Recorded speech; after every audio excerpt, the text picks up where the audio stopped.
All right, let's dive into a really deep tension that's sitting right at the heart of the financial advisory world. It's this constant battle between what the big institutions want and what an advisor's real job is, being a trusted steward for their clients. We're going to break down what that really means. And it all really boils down to this one fundamental question.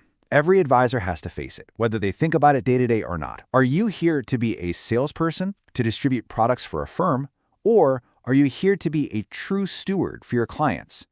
Honestly, how you answer that is going to define your entire career. And see, that leads you straight into what we call the advisor's dilemma. You're basically caught in a squeeze. From one side, you've got all this pressure from the industry telling you to act like a sales force. But on the other side, you're the one carrying the entire weight of your client's trust and their financial futures. Okay, now look at this, because this slide just lays out the massive disconnect perfectly. The industry's view? You're a distribution channel, a sales force designed to move their products. They operate like the firm owns the client. But your reality? It's a completely different world. You're the client's fail-safe. You're the one carrying all the risk in that relationship. Because at the end of the day, who does the client trust? They trust you, the person, not some corporate logo on a building. So you have to ask, why does this huge gap even exist? Well, I'll tell you, it's not an accident. It is absolutely by design.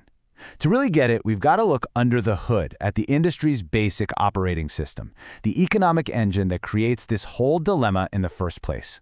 So what's really driving all of this? It pretty much boils down to one key metric: net interest margin. Just think of it as the ultimate North Star for any big institution. Every single major decision they make, from the products they push to the compliance rules they write, it's all designed to protect and grow their bottom line. And the easiest way to do that? Just gather more and more assets and standardize the advice you give out. This illustrates the fundamental problem. For a giant institution, what scales? Products, systems, scripts. They're all repeatable, they're predictable, they're efficient. But what doesn't scale? Well, it's the very things that make an advisor great. Your human judgment, real leadership, and actually understanding the nuances of a client's life. So, because true stewardship doesn't scale, the industry just substitutes it with systems that do. Okay, so how does this system keep its grip on you? It's not just a passive thing. It's actively working to keep advisors locked inside the scalable box. There are specific mechanisms of control, some subtle, some not so subtle. And they're all designed to make advisors feel like replaceable parts in a much larger machine. Instead of giving you deep, real training, which, would create independent thinkers, the system often gives you partial truths. And why? Because it's just more efficient, it scales better, and it keeps advisors dependent on the firm for the right answers. A perfect example of this in action is how modern portfolio theory was used. For decades, the message hammered into advisors was that asset allocation is basically the only thing that matters. And what did that do? It effectively turned portfolio construction into a commodity. The message became, hey, just follow the model we give you. It completely shifted the perceived value away from your judgment and onto the firm's own products and models. And get this, the system is literally built on churn. When the bottom third of advisors are constantly being replaced, that's not seen as a failure. Oh no, it's an intentional feature of the whole economic model. It keeps everyone's bargaining power low, and it lets the firm just hit the reset button with new, often cheaper, advisors. And then, of course, you've got regulation. Now, the rules are, for good reason, written to stop the worst actors out there. That bottom 20%. But here's the kicker. Those same rules get applied to everyone.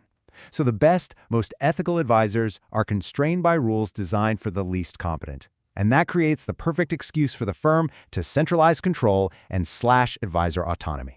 So all of that history, that whole system, it brings us to right now, to the next great turning point. And that is artificial intelligence. This is the next battlefield, where the fight for control and for value is really going to be won or lost. And with AI, there are two very different paths emerging. First, you've got top-down AI. That's the industry's tool. It's going to be used to standardize advice even more, to squeeze out your unique value, and to try and shift that client relationship over to the platform itself. But then you've got bottom-up AI, and that's the advisor's amplifier. It's a tool you can use to magnify your judgment, create real proof of your value, and actually strengthen your ownership of that client relationship. The path you choose here is absolutely critical. So given this whole landscape, how do you break free? Well, it all starts by choosing the path to ownership. And this isn't about fighting the old system head on. It's about building a better one one that's based on a fundamental truth about what the advisor-client relationship really is. Clients are loyal to people, not to logos. They are loyal to their advisors. They always have been, and they always will be. The relationship is with you.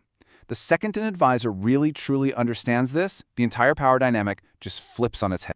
And when you build your business on that one truth, you create a completely different kind of model. Your focus shifts to true stewardship, not just distributing products. You start to lead your clients with real conviction instead of just complying by default. You build lasting enterprise value that actually belongs to you. To put it simply, you own your judgment, you own your relationships, and you own your alpha. So we end up right back where we began, but hopefully with a totally new perspective. We know the industry optimizes for margin. That's a given. So the only real question left is the one you have to answer for yourself. What will you optimize for?